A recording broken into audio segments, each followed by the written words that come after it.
Hey guys, my name is Zoe, and my research will be focusing on attachment disorders and insecure attachment in early childhood affecting adolescence and ongoing to adulthood.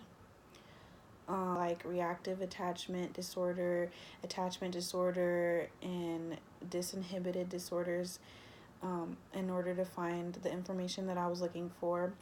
And I found that the two most commonly um, explained were the reactive attachment disorder, better known as RAD, which indicates that children lack attachment despite the developmental capacity to form them.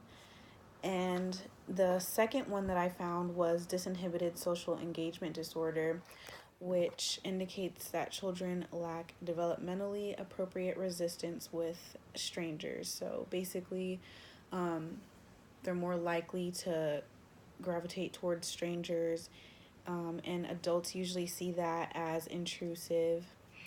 So basically, in children with RAD, um, they're more likely to not focus on the presence of their caregiver, their primary caregiver, and this could be due to the fact that the caregiver failed to respond to them while they needed attention or they needed protection, and so that creates kind of an emotional barrier to be able to reciprocate the same attention back towards their caregiver. Children that show signs of disinhibited social engagement disorder um, often lack wariness of strangers. They'll gravitate towards strangers, and um, examples of that would be demonstrating like a lack of social and physical boundaries with people that they don't know, and they seek close physical contact with strangers as well.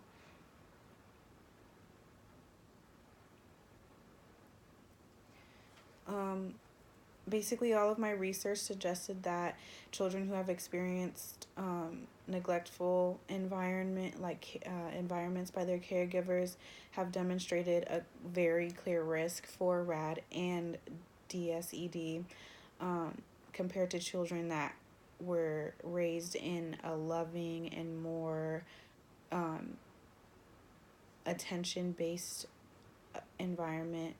I also noticed that many studies have been done to prove that these disorders do link with um, many studies have been done to further advance our knowledge of the impact of disorders who they primarily affect.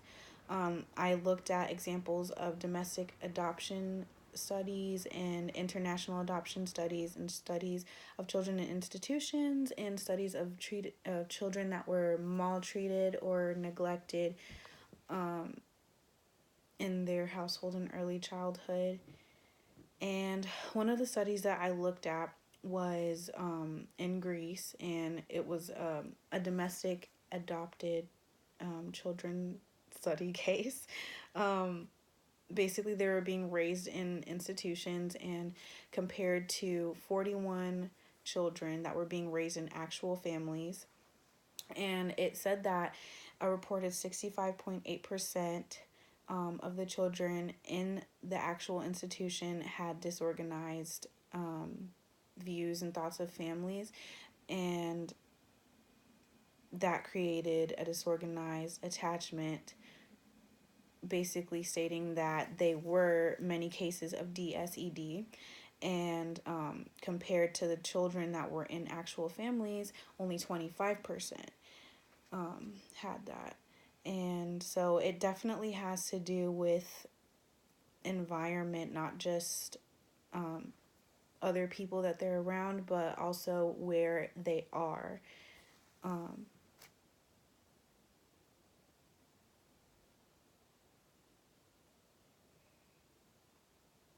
the same study also showed that 24.1% had secure attachments in the institutions, and compared to the family setting, 40.6% felt secure attachments. We know a lot more than we um, knew about these disorders 10 years ago, and studies are still going on and research is still being done to better understand these disorders, where they stem from and how they impact um, adults and adolescents